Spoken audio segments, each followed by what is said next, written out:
जैव प्रक्रम अध्याय के 5वें भाग को प्रारंभ करने से पहले हम देख लेते हैं कि आज हम किन मुख्य बिंदुओं पर चर्चा करेंगे। पहला हम बात करेंगे मनुष्य में दोहरा रुधिर परिसंचरण व इसका महत्व।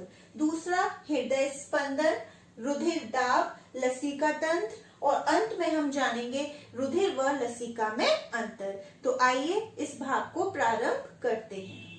हम हमारी लास्ट क्लास में मानव परिसंचरण तंत्र के तीसरे घटक हृदय को प्रारंभ कर चुके थे, जहां मैं आपको उसकी संरचना, उसके कार्य का सचित्र वर्णन कर चुकी थी। आज हम उसी के आगे अपनी क्लास को कंटिन्यू करते हैं और आज का पहला टॉपिक है दोहरा रुधिर परिसंचरण। जब मैंने उसका चित्र बताया था आपको हृदय का, तो थोड़ा सा मैंने बता दिया था कि रुधिर कहाँ से कहाँ तक जाता है और कैसे उसका शुद्धिकरण होता है। तो मानव हृदय से रुधिर 2 बार होकर गुजरता है, इसीलिए इसको कहते हैं दोहरा रुधिर परिसंचरण। तो वही लिखा है यहाँ, मनुष्य में परिसंचरण के दौरान हृदय में रुधिर 2 बार आता है, इसे ही दोहरा रुधिर परिसंचरण कहते हैं। एक बार अशुद्ध यानी अनऑक्सीकृत और एक बार शुद्ध यानी ऑक्सीकृत। अब इसके कितने चरण हैं, हम कितने चरण में इसको समझेंगे? 2 चरण, पल्मोनरी परिसंचरण और देहिक परिसंचरण या फिर सिस्टेमिक परिसंचरण, एक ही बात है। आप चित्र देखिए, ये मैं बाद में बताती हूँ, ये थोड़ा डिफिकल्ट लगता है, लेकिन अगर आप इसे एक बार समझ लेंगे तो कभी नहीं भूलेंगे। जैसा कि मैं बता चुकी थी, हृदय में ऊपर के 2 कोष्ठ क्या है? आलिंद, ये दायां आलिंद और ये बायां आलिंद, और नीचे के कोष्ठ क्या कहलाते हैं? निलय, ये दायां निलय और ये बायां निलय। अब ध्यान से सुनिएगा, सारी कोशिकाओं का अशुद्ध रक्त महाशिरा लेकर सबसे पहले किसके पास गए? दायां आलिंद के पास। शिरा कौन सी? महाशिरा कहाँ लेके गई? दायां आलिंद।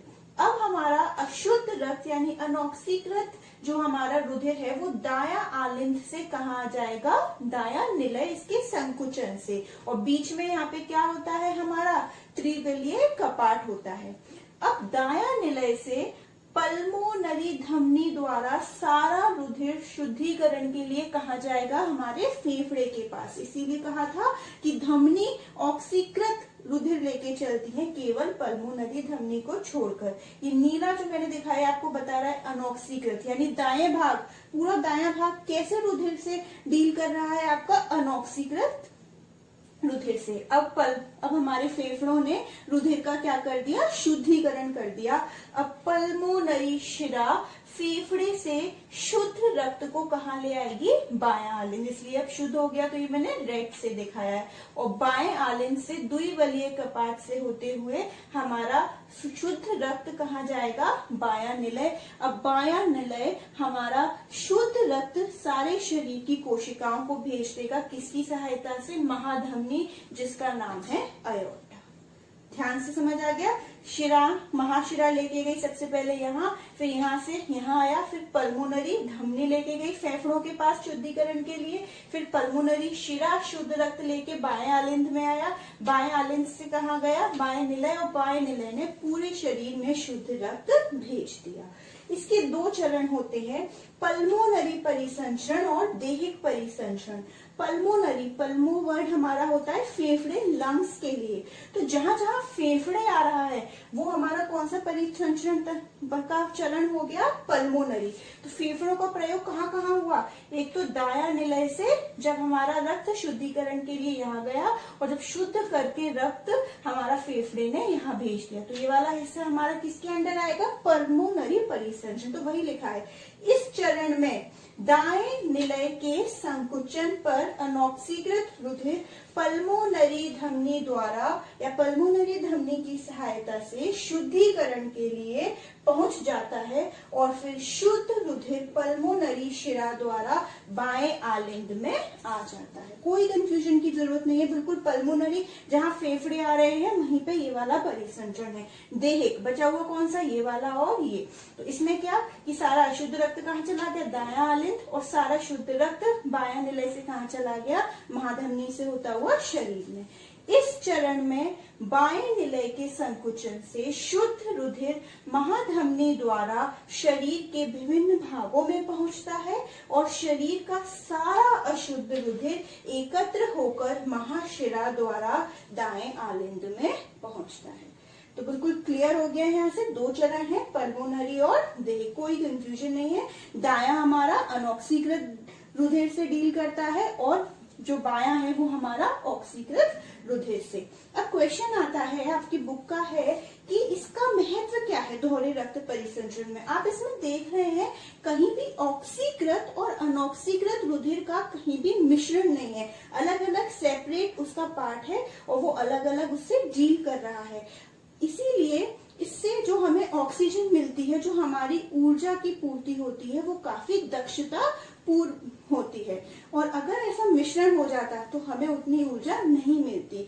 स्तनधारी और जो पक्षी होते हैं, हमारे शरीर का तापमान भी पर्यावरण पर निर्भर नहीं करता, ये हमें स्वयं मतलब हमें मेंटेन करके रखना पड़ता है, क्योंकि हम कौन है, वार्म ब्लडेड है। आपने लास्ट 9th में बायोडाइवर्सिटी में पढ़ा होगा। और इनकी अपेक्षा अगर हम बात करें मछली की और उभयचर की, तो वो इस ऑक्सीकृत और अनऑक्सीकृत रुधिर के मिश्रित होने को कुछ हद तक क्या कर सकती हैं, सहन कर सकती हैं, क्योंकि वो अपने शरीर के ताप के लिए किस पे निर्भर करती हैं, वातावरण पे, पर्यावरण पे।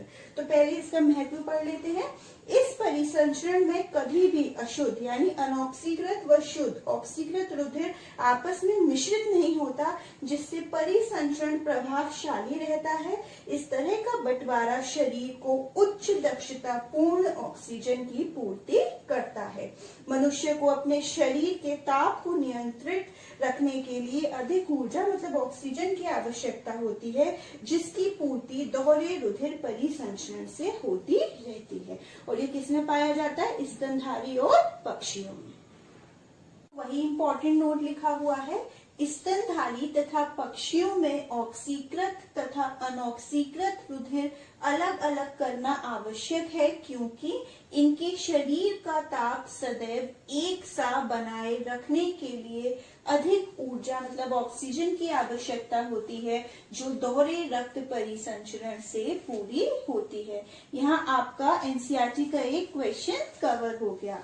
और दूसरा एक पॉइंट, मछली जिनमें कितने कोष्ठ का हृदय होता है, 2 कोष्ठीय, एक आलिंद एक निलय। उभयचर जल में रहने वाले जैसे मेढक 3 कोष्ठीय, 2 आलिंद एक निलय। और सरीसृप 3 कोष्ठीय केवल क्रोकोडाइल को छोड़कर। और में शुद्ध व अशुद्ध रुधिर कुछ सीमा तक मिल जाता है, जिसे ये जंतु सहन कर लेते हैं, क्योंकि इनमें शरीर का तापमान पर्यावरण के तापक्रम पर निर्भर होता है। तो मेरे ख्याल से यहाँ दोहरे रक्त परिसंचरण का महत्व और ज्यादा क्लियर हो गया होगा आप सभी को। अब हमारा नेक्स्ट टॉपिक है हृदय स्पंदन, हार्ट बीट।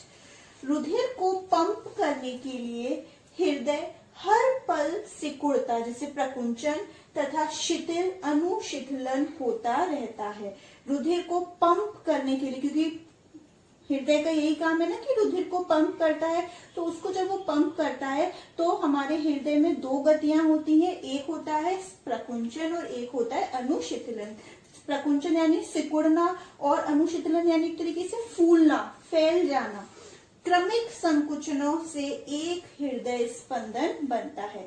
मतलब जब हमारे आलिंद कैसे होंगे, हमारे सिकुड़ेंगे तो नीचे निलय क्या हो जाएंगे, हमारे फूल जाएंगे। उनमें कौन सी क्रिया होगी, अनुशिथिलन। जब हमारा आलिंदों में हमारा प्रकुंचन होगा तो क्या होगा, वो हमारे सिकुड़ जाएंगे और नीचे के निलय फैल जाएंगे।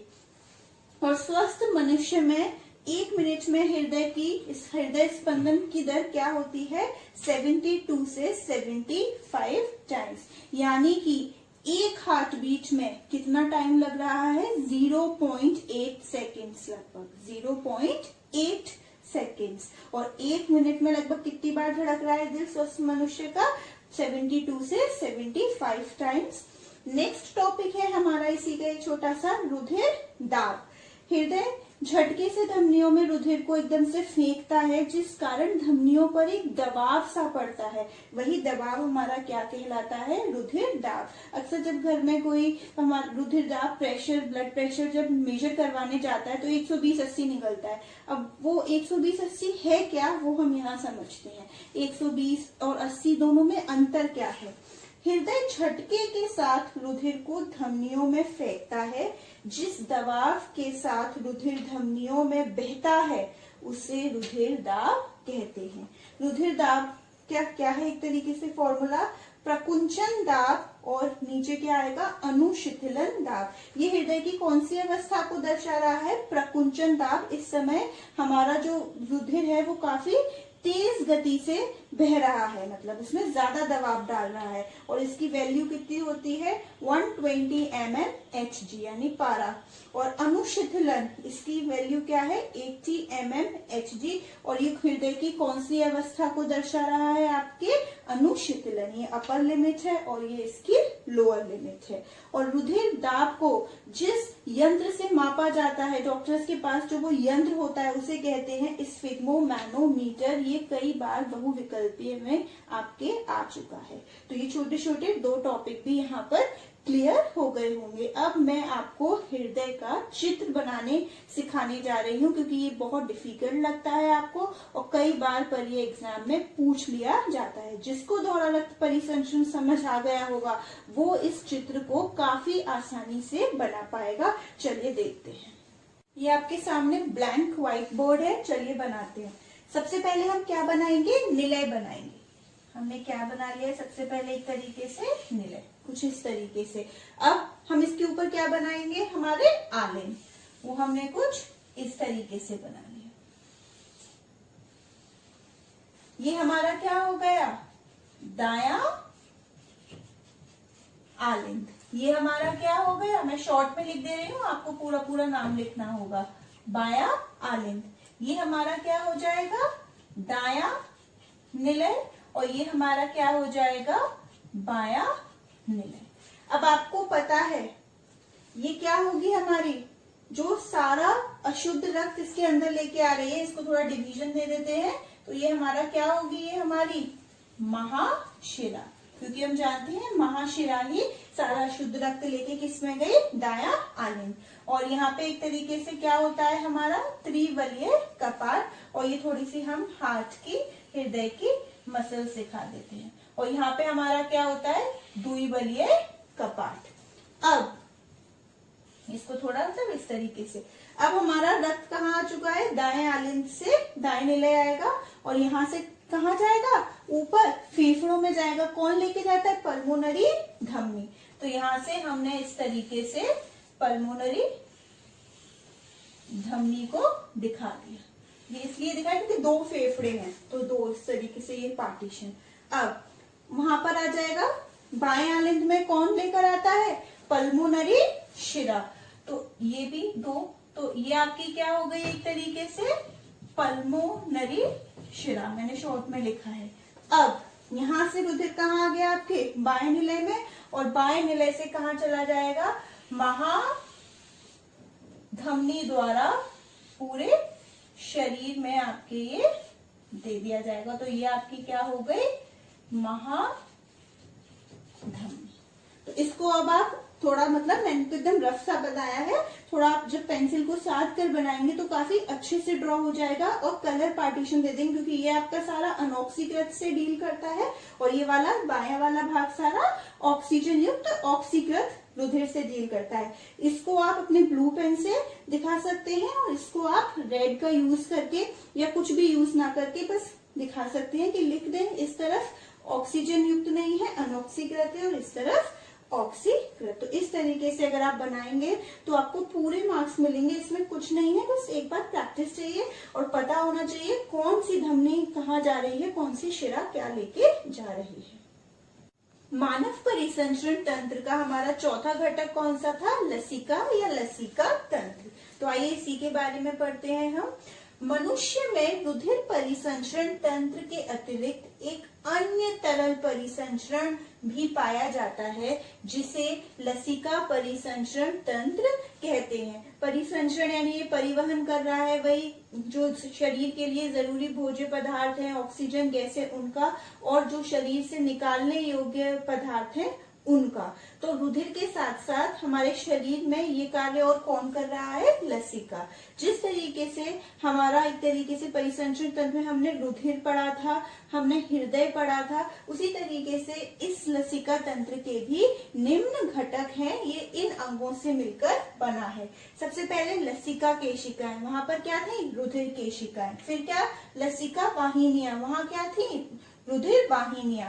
लसिका गांठें और लिम्फ या लसिका, जो महीन एकदम धागे नुमा नलिकाएं होती हैं शरीर में, वो क्या है? हमारी लसिका केशिकाएं। और ये जब आपस में मिलकर इससे थोड़ी मोटी जो नलिकाएं बनाती हैं वो हमारी क्या होती हैं? लसिका वाहिनियां। और इनके अंदर क्या बहता है? इनके अंदर हमारा लसिका बहता है, क्योंकि रुधिर वाहिनियों में क्या बह रहा था? रुधिर। तो लसिका वाहिनियों में क्या बह रहा है? लसिका। एक्चुअली लसिका होता क्या है? जो हमारे ऊतक होते हैं उनके मध्य और हमारी जो रुधिर वाहिनियां होती हैं, इन दोनों के मध्य जो रिक्त स्थान होता है उसके अंदर एक स्वच्छ रंगहीन तरल पाया जाता है। सरल शब्दों में यही हमारा लसिका है। लसिका गांठें, लसिका वाहिनियों में थोड़ी थोड़ी दूरी पर गांठें पाई जाती हैं जिन्हें हम कहते हैं लसिका गांठें। इनका क्या कार्य होता है? एक तो इन पे लिम्फोसाइट कोशिका होती है जो प्रतिरक्षी का निर्माण करती हैं। प्रतिरक्षी क्या है ये हम पढ़ चुके हैं, जो हमें हानिकारक जीवाणुओं से लड़ने में सहायता प्रदान करती हैं। और अंत में लसिका कहें या फिर लिम्फ, हमारा जो रुधिर प्लाज्मा है, रुधिर वाहिनियों से या रुधिर केशिकाएं जो बहुत महीन है उससे छन छन कर ऊतकों के बीच भर जाता है। तो यही है हमारा लिम्फ या लसिका, और इसके ये कार्य हैं अभी हम पढ़ते हैं, एक एक करके शुरू करते हैं। लसिका केशिकाएं, लसिका केशिकाएं शरीर के विभिन्न अंगों में स्थित नलिकाएं हैं। लसिका वाहिनियां, लसिका केशिकाएं परस्पर मिलकर लसिका वाहिनियों का निर्माण करती हैं। लसिका वाहिनियों में लसिका नाम का द्रव्य भरा होता है। ये लसिका और कुछ नहीं बल्कि रुधिर का जो प्लाज्मा वाला भाग था ये उसी का एक अंश है। लसिका गांठें, लसिका वाहिनियों की पूरी लंबाई में थोड़ी थोड़ी दूरी पर गांठें पाई जाती हैं जिन्हें लसिका गांठें कहते हैं। ये गांठें प्रतिरक्षी का संश्लेषण करती हैं, मतलब निर्माण करती हैं, व साथ ही लसिका में उपस्थित हानिकारक पदार्थों को नष्ट करती है। जैसे हानिकारक जीवाणु है उनका ये क्या कर लेती है? भक्षण कर लेती हैं। और अंत में क्या है हमारा? लसिका। रुधिर प्लाज्मा रुधिर केशिकाओं की पतली दीवार से छनकर ऊतक कोशिकाओं के संपर्क में आ जाता है। इस छने हुए द्रव को ही क्या कहते हैं? लसिका कहते हैं। और इसी द्रव से ऊतक क्या करते हैं? अपने जो उनकी जरूरत के आवश्यक पदार्थ हैं उनका क्या कर लेते हैं? उनको ले लेते हैं, और खुद के जो हानिकारक पदार्थ होते हैं वो इसको दे देते हैं, ताकि ये किसको दे दे? रुधिर को दे दे। लसिका के निम्न कार्य हैं। पहला, ये कोमल अंगों की रक्षा करने तथा उन्हें रगड़ से बचाने में सहायता करता है, क्योंकि घर्षण को रोकेगा ये, तो क्या प्रदान कर रहा है? सुरक्षा अंदर के कोमल अंगों को। दूसरा, कोशिकाओं को पोषक तत्वों को पहुंचाने तथा आदान प्रदान के लिए माध्यम का कार्य करता है। परिवहन में ही मदद कर रहा है भोज्य पदार्थ, जो जरूरत की गैसें हैं, अमीनो अम्ल, ग्लूकोज आदि का। और साथ ही साथ कोशिका ऊतकों से हानिकारक उत्सर्जी पदार्थ जैसे कि कार्बन डाइऑक्साइड हो सकता है, उनको लेकर रुधिर तक पहुंचाता है। तो यहाँ पे हमारा ये लसिका तंत्र फिनिश हो गया। अब एक क्वेश्चन आता है, रुधिर और लसिका में क्या अंतर है? तो वही देखते हैं। जैसा कि लसिका हमारे रुधिर प्लाज्मा का ही एक अंश है, तो रुधिर और लसिका का हम अंतर देख लेते हैं। रुधिर हमारा कैसे रंग का होता है? लाल रंग का, क्योंकि इसमें आरबीसी उपस्थित है। जबकि लसिका कैसा है? हमारा रंगहीन है, इसमें आरबीसी यानी लाल रुधिर कणिकाएं क्या होती हैं? अनुपस्थित। रुधिर में हमारे जो उत्सर्जी पदार्थ होती है उनकी मात्रा अपेक्षाकृत कम होती है और लसिका में वही ज्यादा। यहाँ पे हमारे जो विलय प्रोटीन है वो अधिक होते हैं और अविलय कम, और यहाँ पर हमारे विलय प्रोटीन कम और अविलय प्रोटीन अधिक होते हैं। यहाँ हमारे WBC की मात्रा अपेक्षाकृत इसके कम होती है और यहाँ पर लसिका में वो अपेक्षाकृत हमारी ज्यादा होती है। तो यही कुछ अंतर है, देख लेते हैं। लाल रुधिर कणिका यानी RBC उपस्थित और लाल रुधिर कणिका यहाँ क्या है, अनुपस्थित। यहाँ उत्सर्जी पदार्थों तथा CO2 की मात्रा सामान्य, उत्सर्जी पदार्थों तथा CO2 की मात्रा अधिक, ऑक्सीजन तथा पोषक पदार्थों की मात्रा अपेक्षाकृत अधिक, और यहाँ पे ऑक्सीजन तथा पोषक पदार्थ बहुत कम। ये कैसा गहरे लाल रंग का होता है, ये रंगहीन तरल है। यहाँ श्वेत रुधिर कणिका यानी WBC की संख्या कम और यहाँ पर श्वेत रुधिर कणिकाओं की संख्या अधिक होती है। विलय प्रोटीन्स अधिक किंतु अविलय प्रोटीन्स कम, यहाँ विलय प्रोटीन्स कम और अविलय प्रोटीन्स अधिक। यहाँ पर हमारा परिसंचरण वाला जो जैव प्रक्रम था वो हमारा खत्म हो गया है, लेकिन उसके साथ में आपको एक दो पॉइंट बताना चाहूंगी जो मैंने लिखवाए नहीं है। सबसे पहली बात, हम अक्सर देखते हैं जब हमें चोट लगती है, खून निकलता है, थोड़ी देर बाद वो हमारा खून बहना बंद हो जाता है क्योंकि वहां पे क्या जम जाता है, रक्त का थक्का जम जाता है। तो क्या ये रुधिर का थक्का हमारे शरीर के अंदर नहीं जमता? तो पहली बात, रुधिर का थक्का हमारे अंदर इसलिए नहीं जमता क्योंकि हमारे अंदर क्या है, हिपैरिन जो उसको जमने नहीं देता। प्रोटीन, हिपैरिन प्रोटीन याद करिए, यकृत के कार्य में मैंने आपको ये बताया था हिपैरिन के बारे में। ये एक प्रोटीन है जो हमारे शरीर के अंदर रुधिर को जमने नहीं देता। आपने देखा होगा जो लोग खून डोनेट करते हैं तो वो जो जिन पॉलीबैग्स में वो खून को लेते हैं वो थक्का न जम जाए उसमें, इसलिए पहले से उसमें कुछ रसायन डाल देते हैं जैसे कि सोडियम ऑक्सलेट और सोडियम सिट्रेट। तो एक बात यहाँ क्लियर हो गई कि रुधिर का थक्का हमारा उनमें नहीं जमता क्योंकि उनमें क्या पड़े होते हैं, कुछ रसायन पड़े होते हैं। एक हमने पढ़ा था एंटीजन और एंटीबॉडी। एंटीजन हमने पढ़ा था दो प्रकार के होते हैं, A और B। ए एंटीजन वालों का रुधिर वर्ग A, बी वालों का B, और जिनमें A और B दोनों एंटीजन है उनका रुधिर वर्ग AB, और जिनमें A भी नहीं है B भी नहीं है उनका रुधिर वर्ग O होता है।